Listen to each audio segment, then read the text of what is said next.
Your life experience, good or bad, is a gift when you share it with others. At Taxi Chronicles, we allow real riders with real stories to share their gift. So hopefully this episode will intrigue, enhance or inspire you. Don't forget to like, share and subscribe.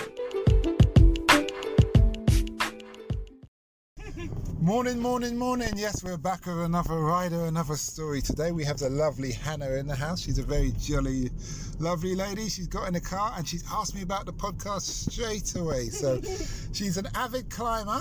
So we're going to be talking about climbing. And for those who are interested in climbing or thinking about climbing, maybe it's something you should try. Well, over to you, Hannah.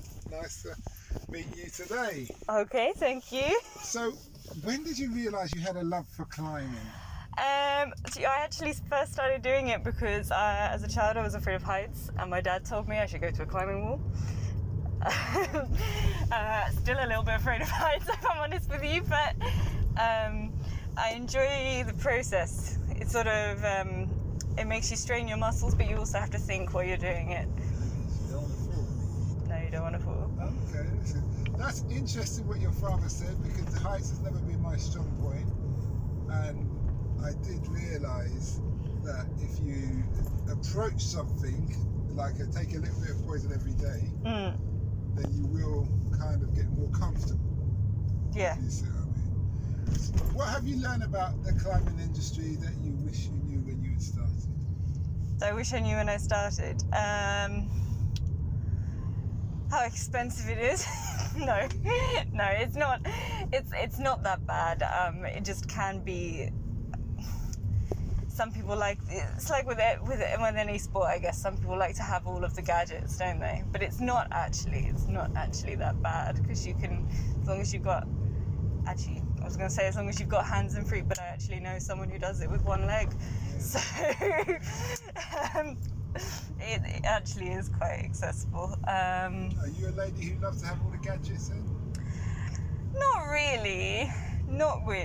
A good pair of shoes helps. Just because if you've got loose shoes, then you can't really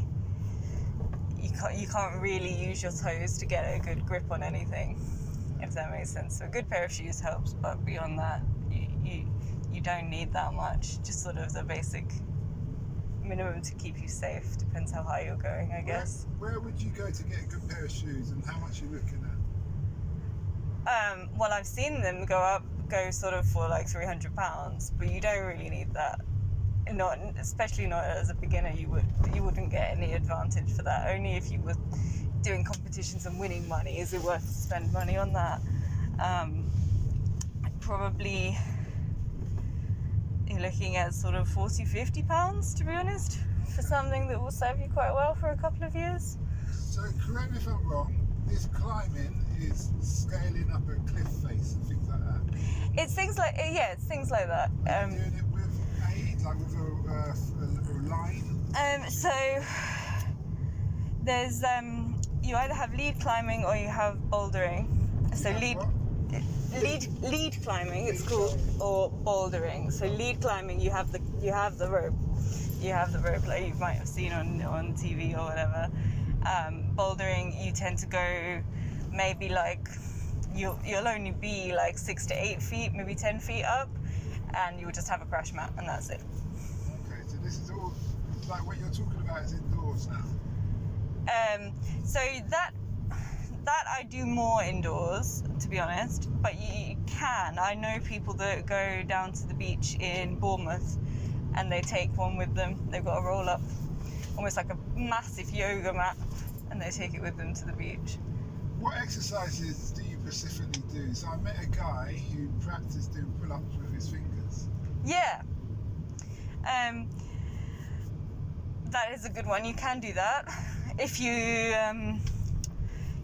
also can get not really a squeeze ball, but like a tension exercise for that, like a tension grip for your hands that you can squeeze on. So that it's good if you're a fidgeter anyway, but also it does help you build some finger strength, especially in your little finger and your ring finger, because you don't really use those for much that would require strength in your everyday life. But when it comes to climbing, you sort of have to use every surface that you've got. If you okay, so maybe wedge an elbow here and whatever to get up. Within reason, yeah. Some people do. You get sort of dynamic climbers who kind of throw themselves at it with a lot of muscle and with a lot of Upper body strength. yeah, there's a lot of upper body strength, a lot of yeah. Do you find as a lady that your style of climbing is different from the average man? Yeah, very much so. I mean, you get differences anyway. But yeah, very much so. I also find that even though I'm not particularly short, being that little bit shorter, the challenges are different. It's not harder, but obviously because you're a bit shorter, you can't reach quite as far, so you have to find another way around. So there's a little bit more thought process behind it and a little bit less muscle. Obviously, I'm not that muscly. The top climbers, are they tall or short? It's a good mix. It's a good mix. It's a good mix. Okay. It's a good mix. I can see how it's like a Spider-Man. The longer you are, the more reach. And the more reach you get, yeah. It also helps if you're a little bit flexible, obviously.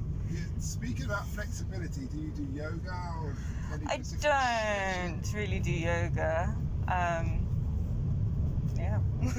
I don't really do yoga.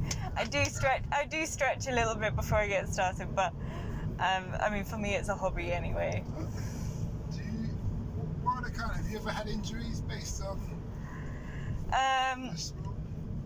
I get scrapes, but no, I've been quite lucky. I've not really had a muscle strain, or I know people can snap tendons. That's a risk. Yeah, that's what the guy who does the proper fingers said. Yeah. He's done about 3 different fingers. Ooh. Yeah, and you've got to build back up the strength of it, don't you? Yeah. No, that's not good. That's interesting. What would you say to a young person who wants to get into your industry? What would be your advice to them? Find themselves a good tutor, and don't, to be honest, you just put some hours in, because especially the younger people actually adapt amazingly fast, and they have this fearlessness that us adults don't have anymore. And I wish I could go back to that. Even though I haven't ever injured myself, you'd be surprised. Also, stop if it hurts. If it hurts, go and have a cup of tea, come back the next day or the day after that and give yourself a rest. Don't keep going, because that's when people do things like snap one of their finger tendons or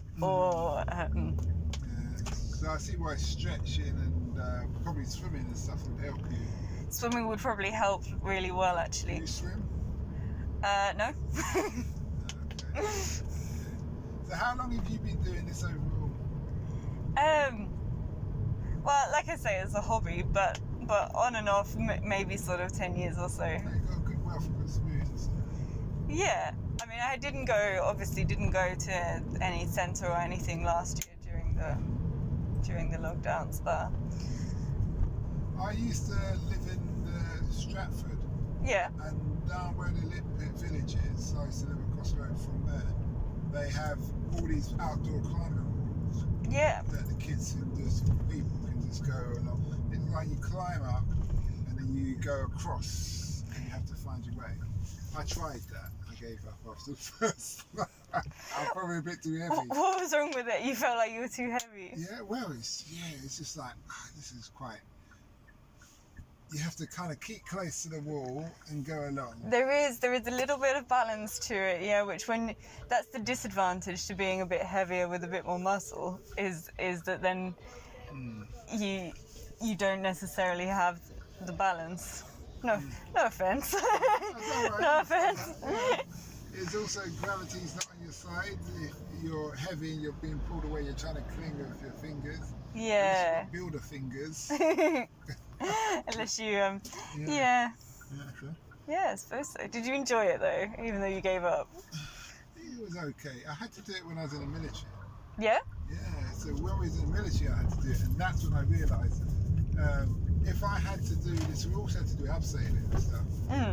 If I had to do this every day, so I didn't like the heights, I would become very comfortable.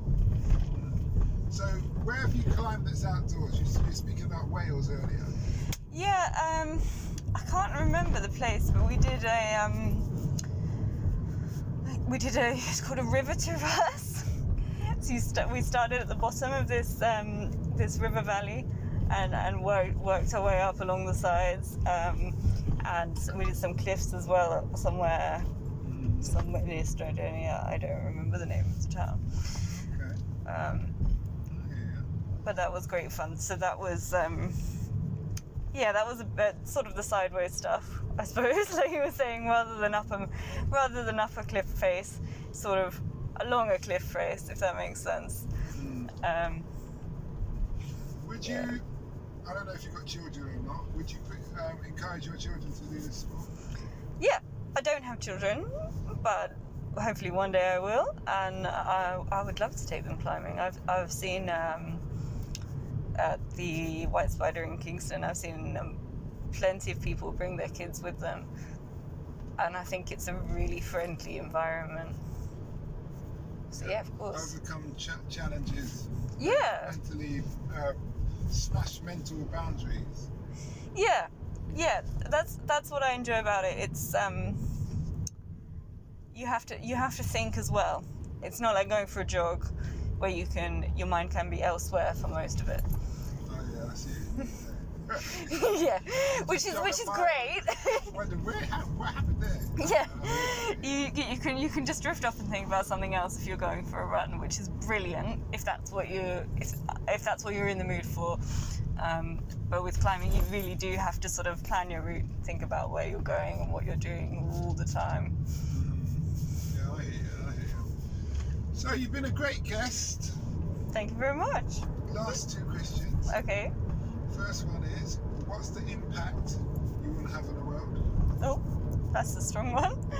I don't know, really. Obviously, same as everybody, surely. I'd like to... You'd be surprised. Same as everybody, would I? I will have a listen and find out. I think I just want to... I'd like to leave the place with everybody a little bit happier than when I met them, I suppose. Is that not what people say? No, I've heard people say, I have to be honest, I just want all the money. I don't care about anyone else, I just want it all. Yeah? And some people say, well, as long as I'm okay, I haven't got any complaints. But the general consensus is, they want to leave the world in a better place, or they want to help the world through what they do, their art or those kind of things. You could say, a bit cliche, but it is a bit cliche. Generally have a nice heart. And you do get those one in about 80, I'd say, 80 to 100 who is just, the world is mine. Yeah. I'd be lonely if I just had the money.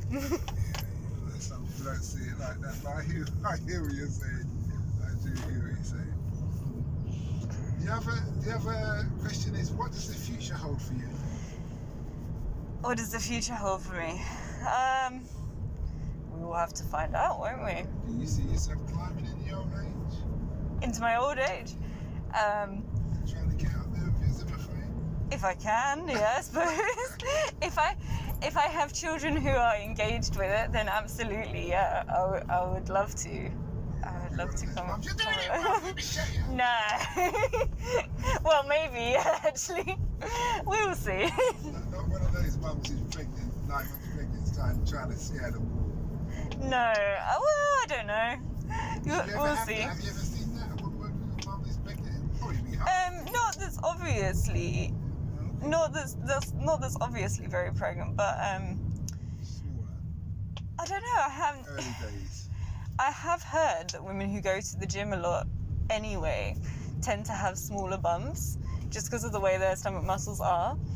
Tend to have smaller bumps, not smaller babies necessarily, but the babies just like set back a little bit. So maybe there has been, and I haven't noticed. I don't know. I don't know. I think that would be quite awkward. I think there would always be a worry that you would fall if you were pregnant. Anyway, thanks for the interview. No worries. And we wish you well. Thank you very much.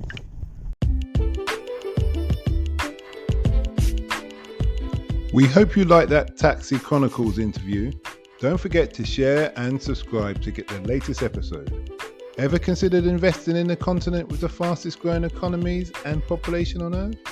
The same continent that holds 30% of the world's known natural resources. Listen to our sister podcast, Africa Investor Stories, where you hear real investors with real stories from around the world share their experience of investing in Africa. We post Monday and Thursday at 10 a.m. British Standard Time.